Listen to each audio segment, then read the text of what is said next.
लोग बोलते हैं स्टार्टअप चालू करने के लिए यूनिक आइडियाज चाहिए, एकदम फ्रेश आइडिया चाहिए, ऐसा आइडिया जो किसी ने पहले सोचा ही ना हो। सच बताऊं, ये सब बकवास है। यूनिक आइडिया के ही थ्रू आप मार्केट में जीतोगे ऐसा नहीं है। और भी बहुत सारे तरीके हैं। जैसे आप कोई भी प्रोडक्ट बना रहे हैं और वो सिमिलर प्रोडक्ट मार्केट में पहले से अवेलेबल है, तो उस केस में मार्केट में अगर जीतना है तो दो तरीके हैं।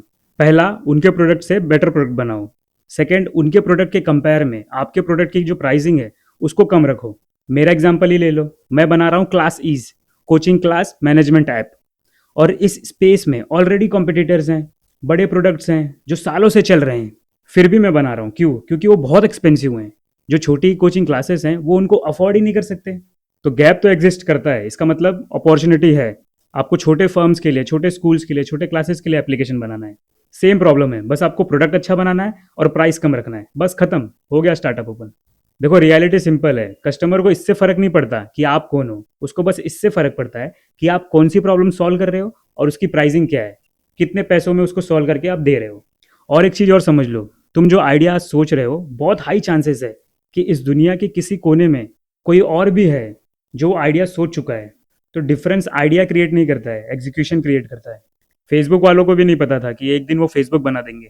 एक हॉस्टल रूम से उनकी जर्नी स्टार्ट हुई थी, एक स्मॉल स्टेप से, और आज वो फेसबुक बन गया है। तुम्हारा आइडिया आगे जाके क्या बन जाएगा ये तुमको भी नहीं पता है, पर स्टेप लेना बहुत जरूरी है, आज से, अभी से। तो जो भी दिमाग में आए, कोई भी आइडिया दिमाग में आए, उसको नोट करो, उस पर काम करो। स्मॉल स्टेप्स लेना है आपको एवरी डे। अब सबसे इंपॉर्टेंट बात, डेमो। अब मेरा केस ही देख लो, जैसे कि मैं किसी क्लासेस में विजिट करता हूँ और मैं उन लोग को अपना डेमो दिखाऊंगा कि ये प्रॉब्लम है, मैं इसको सॉल्व कर रहा हूँ। इसके हाई चांसेस है कि वो क्लासेस का ओनर बोल दे कि ये प्रॉब्लम तो हम लोग फेस ही नहीं कर रहे हैं, हम लोग तो कोई और ही प्रॉब्लम फेस कर रहे हैं। अब दो टाइप के लोग होते हैं। पर्सन ए, जो 6 महीने से लगा हुआ है, उसने पूरा का पूरा ऐप ही बना दिया, पूरा प्रोडक्शन रेडी बना दिया, जैसे iOS में बना दिया, कॉटलिन पर लॉन्च कर दिया, वेब डिज़ाइन कर दिया, बैकएंड डिज़ाइन कर दिया। उसके बाद उसने ये सुना कि भाई ये तो प्रॉब्लम ही नहीं है। अब वहीं पर पर्सन बी ने क्या किया, उसने 20 दिन या उससे कम दिनों में एक डेमो बनाया, फिक्स्ड डेटा के साथ। बेसिक यूआई, बट रियलिस्टिक लगना चाहिए। अब ओनर ने उसको बोला भाई ये तो प्रॉब्लम ही नहीं है। तो वो क्या करेगा, वो फिर फीडबैक लेगा, वो घर आएगा, 1 हफ्ते लेगा, वो अपना डेमो अपडेट कर देगा। अब आप लोग खुद सोच कर बताओ, ये दोनों में से कौन सा पर्सन राइट पाथ फॉलो कर रहा है, राइट वे फॉलो कर रहा है एक स्टार्टअप लॉन्च करने का? Obviously B. ए वाले का टाइम वेस्ट हो गया, एनर्जी वेस्ट हो गई। अब वो पूरा का पूरा, वो प्रोडक्शन जो रेडी है उसमें पैसे लग गए होंगे, पैसे वेस्ट हो गए। और बी वाला तो घर आया, उसने जो भी फीडबैक मिला उससे अपना एप्लीकेशन अपडेट किया और वापस से क्लास ओनर के पास गया।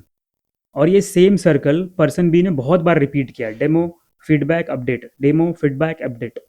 उसके बाद उसको रियल प्रॉब्लम समझ में आएगी कि हाँ, ये इंडस्ट्री में ये प्रॉब्लम एग्जिस्ट करती है, ये गैप एग्जिस्ट करता है।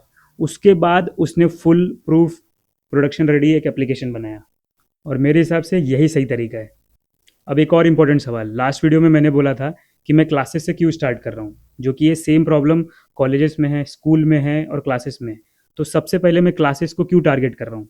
तो उसका एकदम सिंपल रीज़न यही है कि क्लासेस में एक्सेस पाना, एंट्री पाना बहुत ईजी है अगर आप कंपेयर करोगे स्कूल और कॉलेजेस में।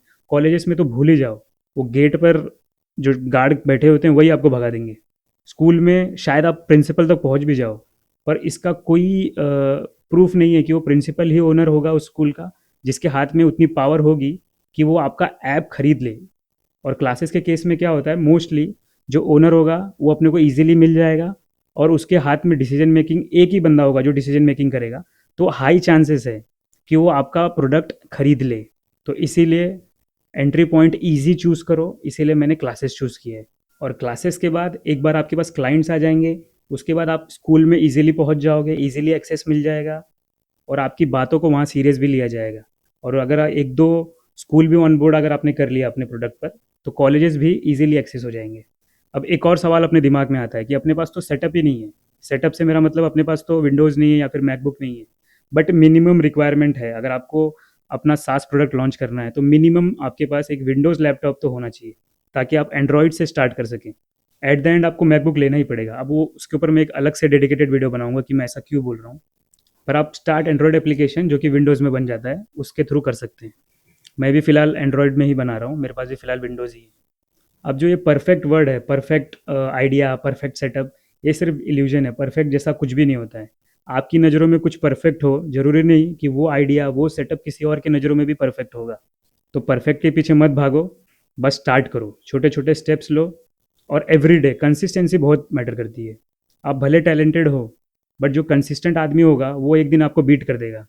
तो टैलेंटेड आदमी को भी कंसिस्टेंट होना पड़ता है सक्सेस पाने के लिए। और सच बोलूँ तो मुझे खुद नहीं पता है कि मैं क्या करने वाला हूँ। हाँ, मेरे पास एक आइडिया है, एक विज़न है, उस पर मैं काम कर रहा हूँ। मैं क्लासेस विज़िट करूँगा, मैं फीडबैक लूँगा, मैं उस हिसाब से अपना एप्लीकेशन अपडेट करूँगा। बट ये काम करेगा कि नहीं करेगा मुझे नहीं पता। लेकिन इतना श्योर है कि आने वाले कुछ टाइम पर आपको भी क्लियर हो जाएगा, मुझे भी क्लियर हो जाएगा। और इस जर्नी में आपको रिएक्शन, रिजेक्शन, फ़ियर और सब कुछ अच्छा रहा तो सक्सेस, सारी चीज़ें देखने मिलेंगी। तो आपको अगर जर्नी से जुड़ना है तो आप सब्सक्राइब कर सकते हैं। और डेली अपडेट्स के लिए आप मुझे इंस्टाग्राम पर फॉलो कर सकते हैं। वहाँ पर आप मुझे डायरेक्ट मैसेज भी कर सकते हैं। इंस्टाग्राम का आईडी मैं नीचे डिस्क्रिप्शन में दे दूँगा।